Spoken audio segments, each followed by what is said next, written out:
EA Sports. It's not in the game. EA has been purchased by the Saudi prince. What does this mean? Are the walls closing in around us?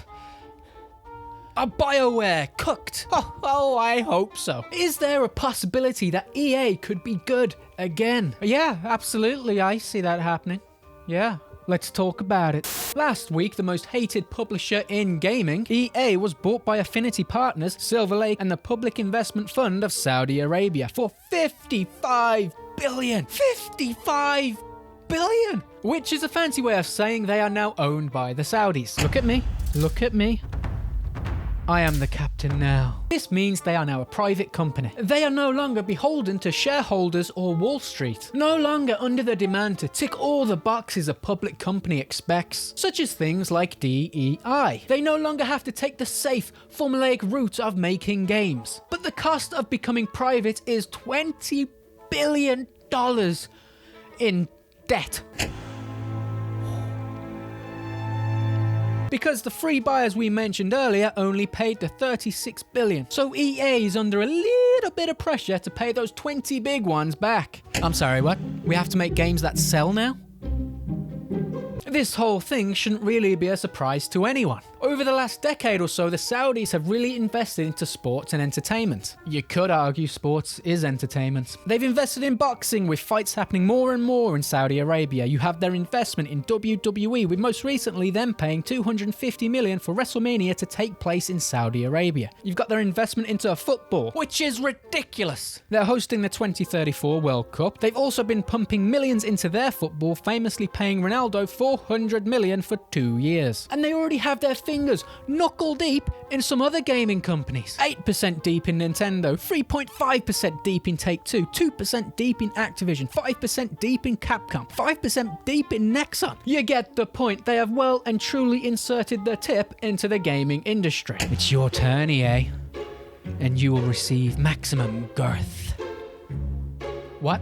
Essentially, the writing was on the wall in big letters. But why EA? Well, my theory is that he's a football fan and he's sick and tired of the slop EA keep producing with FIFA or EAFC. I mean, women being forced into Ultimate Team was probably the last straw for him. I'm joking. But I do find it funny that allegedly the Saudi prince has changed his Steam name to I Bought EA. No one knows if this is true or not, but I do find the idea of the Saudi prince sitting on his PC and playing Elden Ring hilarious. If this boss kills me one more time, get Japan on the line. I want to buy them. Now, there is this narrative building that EA is going to have to sell some stuff. Inside a gaming article, former Bioware producer suggests EA could sell studios and IPs to beat $20 million debt, tells us. In a recent video, a former Bioware producer spoke up about the deal, suggesting that Electronic Arts has a vast portfolio of dormant IPs that could potentially be sold to recoup against the staggering debts. This is true. IPs like Operation Flashpoint, Army of Two, Command & Conquer, Medal of Honor, Mirror's Edge, Titanfall are all dormant. EA is sitting on a lot of IPs. They may be working on some of them. Maybe. And on top of that, there is this idea that this deal will result in worse predatory monetization than we already have in EA games. Now, I personally don't think EA will sell IPs. I think EA would rather let those IPs die rather than let them go to another company that could potentially make money from them. And maybe now that they are private, we may see those IPs get some investment.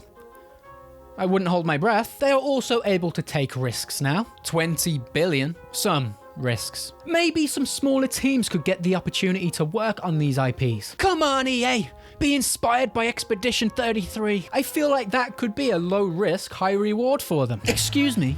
We have football game. Now, could EA's games have worse monetization than they already have right now? If you remember back a while ago, the CEO of EA, Andrew Wilson, put the failure of Dragon Age Veilguard down to a lack of live service. Yes, he did that. While I don't think they'll be dumb enough to put loot boxes back in multiplayer games, essentially making them pay to win, like EAFC still is, they already experienced the massive backlash of Battlefront 2. Although what I do think will happen will be live service in single player games. Similar to what we saw with what Ubisoft did with Assassin's Creed. Ah, you like that piece of armor? Max stats? A little bit shinier? Open up that wallet. Like a good boy. Despite that being very likely, I think the possibility of layoffs is even more likely than that. EA was already laying people off before this with Titanfall and Black Panther. R.I.P.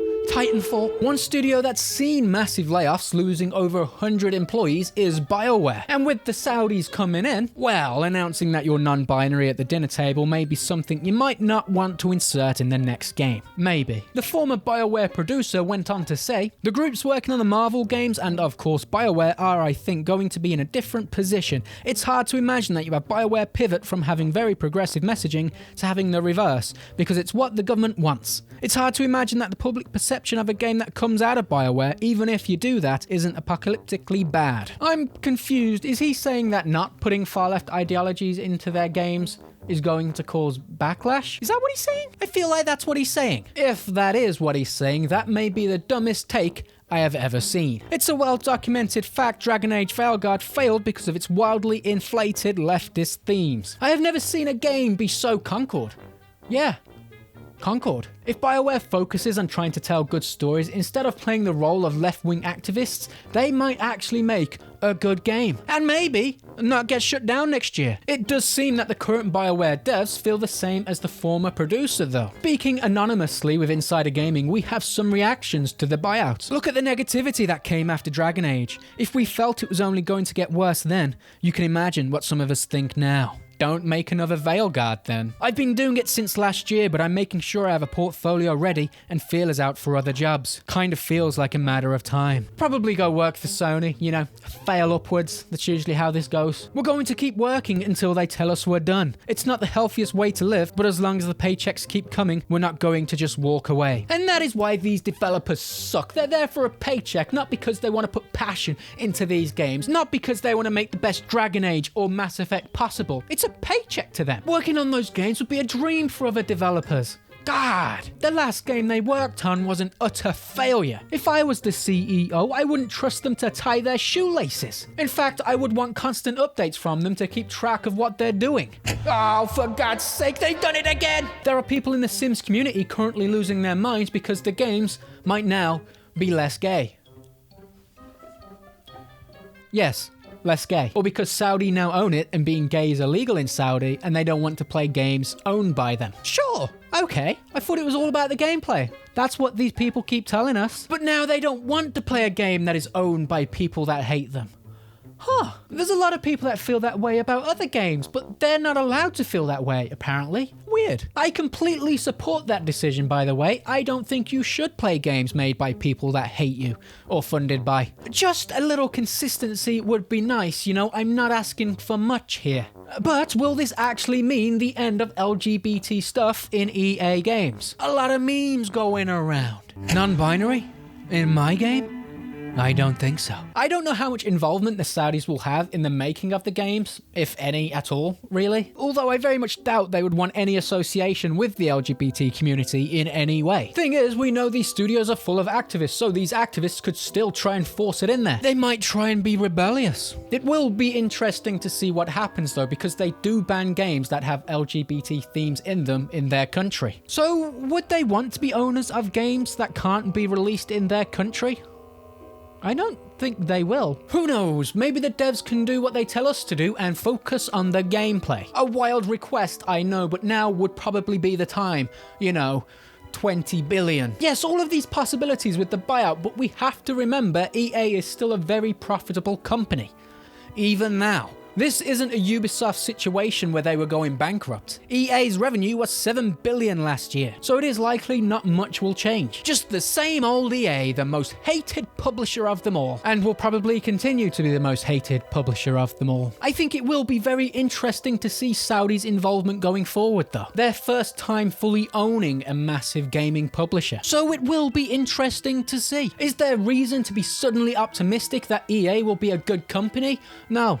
No, not at all. Stop that. Putting the customer first and making good games? What are you, crazy? We have football games, see? Casino. Football casino, yes. Money good. Money good. That's it from me. Not all that interesting, to be honest.